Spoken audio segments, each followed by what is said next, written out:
Hello and welcome. Today we'll continue our discussion on IDEA Part C. In the last video, we defined early intervention services and talked about some of the requirements for statewide programs. In this video, we'll start by talking about transition services and your rights as a parent, and then we'll get more into individualized family service plans.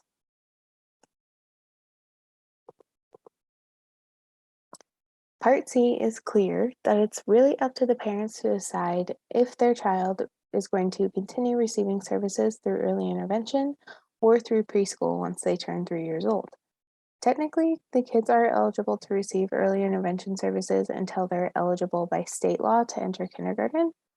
The state can't have policies that prevent the child from continuing early intervention services if that's what the parents want. However, if they do choose that route, the state's also not obligated to provide a free appropriate public education either.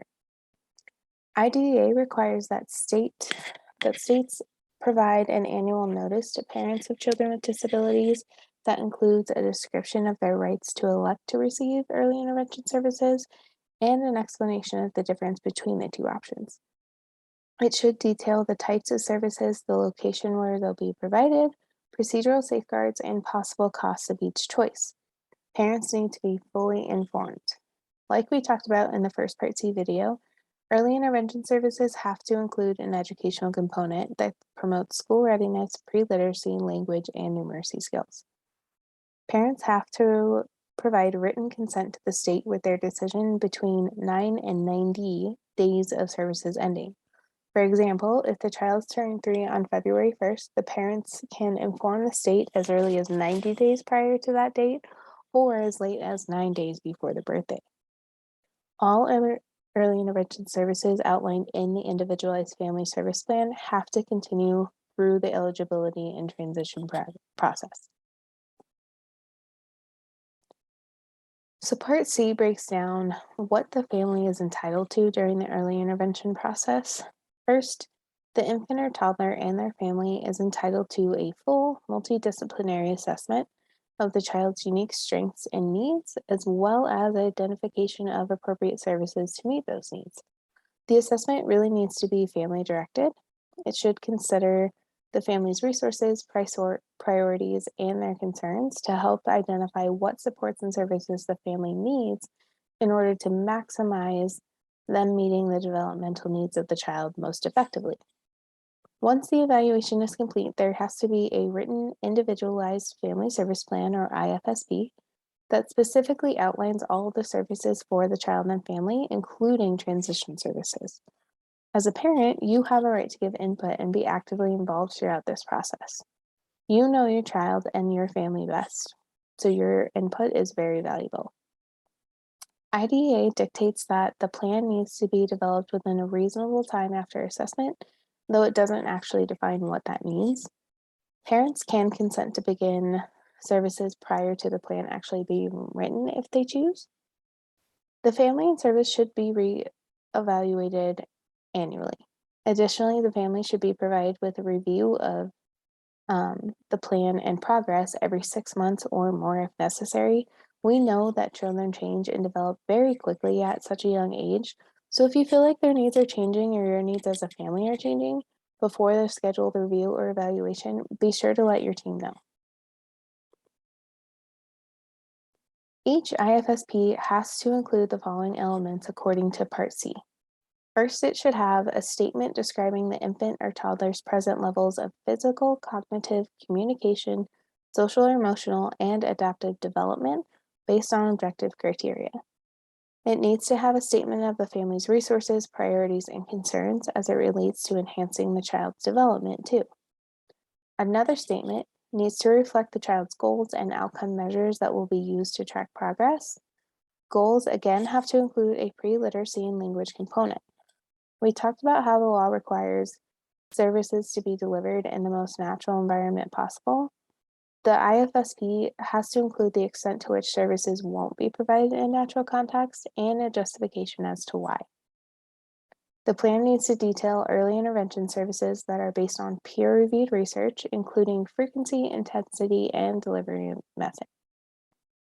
It's important that early intervention providers are using the most current and evidence based strategies and approaches to maximize benefit to the child.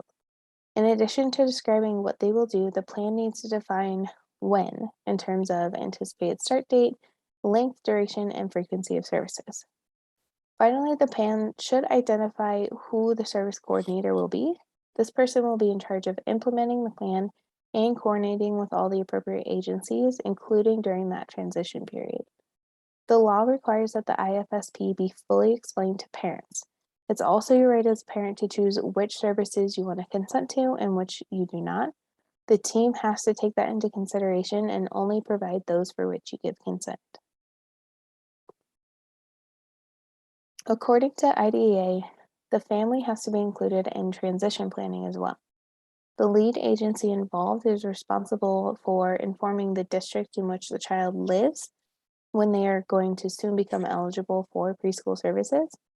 IDEA goes on to say that if a child may be eligible for preschool services, then the lead agency, with consent from the parents, needs to initiate a meeting between the lead agency, the local educational agency or school, and the family at least 90 days before the child becomes eligible. If the child may not be eligible for preschool services, then the lead agency will have to initiate a meeting with the lead agency, service providers, and the family to discuss what services the child may continue receiving. So we're going to switch gears a little bit and talk about some of the more nitty-gritty stuff and starting with how states can use funds under this part of the law. They can use them to provide direct early intervention services, as well as for expanding and improving those services. It can also be used to provide a free, appropriate public education to children with disabilities from their third birthday until the beginning of the following school year.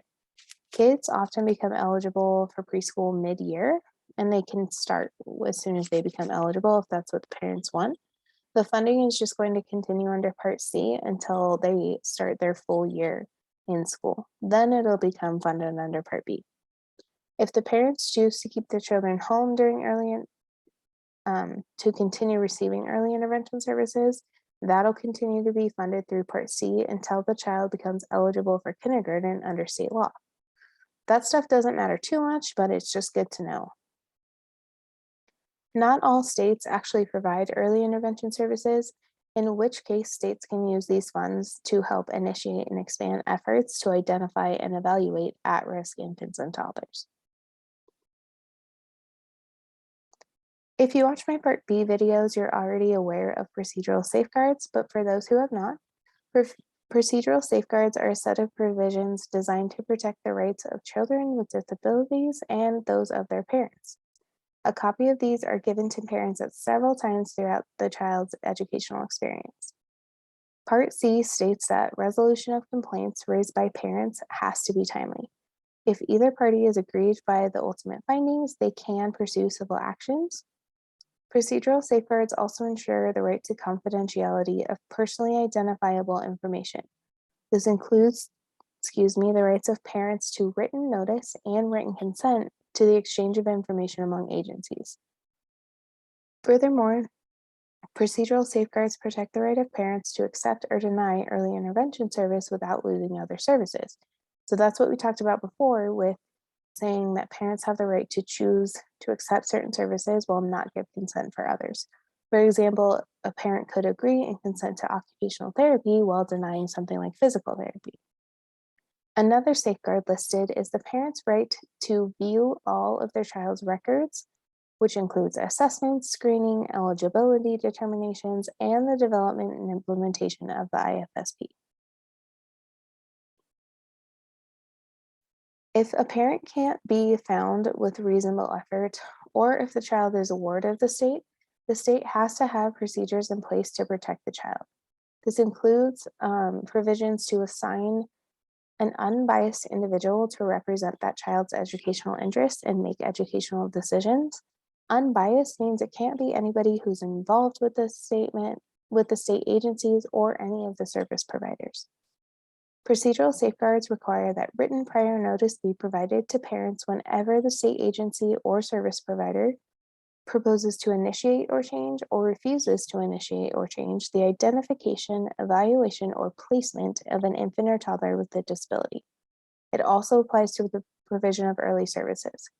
So, this is really a complicated way of saying that you, as a parent, have the right to be informed before any changes regarding your child are made. The law specifically states that prior written notice has to be provided in the parent's native language unless it's clearly not feasible to do so. Now, the law is kind of another gray area here. It doesn't explain what constitutes feasible, but I would imagine they should have the ability to provide these safeguards in um, all common languages as needed. Parents also have the right to mediation should they need or want it, though they can deny it as well. Regardless of the path chosen to file complaints, the child always has a right to continued services throughout the dispute process unless both the parent and state agency agree otherwise. The last component of Part C that we'll talk about is the State Interagency Coordinating Council. The law is very specific regarding the makeup of the council. At least 20% of the members have to be parents of infants, toddlers, or children with disabilities under the age of 12, and at least one of those have to have a child under the age of 6. So this means that if you feel passionate and would like to have a voice, the council here could be an avenue for you to get more involved. The law states that another 20% have to be public or private early intervention service providers, and the rest is just made up by members from a variety of state agencies and programs that are involved with these kids.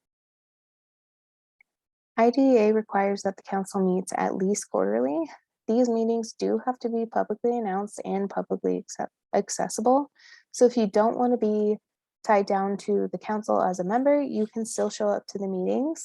That is one of your rights. The council has a lot of responsibilities. Again, I'm not going to cover all of them here. I just picked out the few that I feel are important for you and your child. The council is tasked with number one, advising and assisting with the provision of services for children with disabilities from birth to the age of 5. They also advise and assist with the transition of toddlers with disabilities into preschool or kindergarten.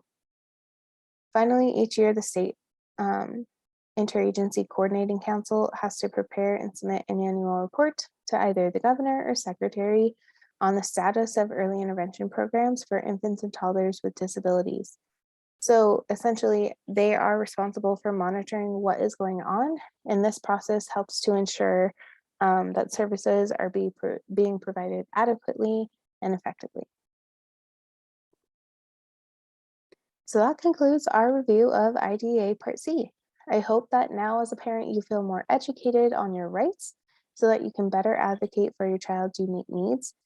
I want you to know real quick that there is a Part D to IDEA. It's titled National Activities to Improve Education for Children with Disabilities. I'm not going to cover it because my goal with these videos was to really inform you of your rights and what the law says about educating children with disabilities, but please feel free to reference them online if that's something that you want to know more about. Thank you again for joining me for this video series. Have a great day.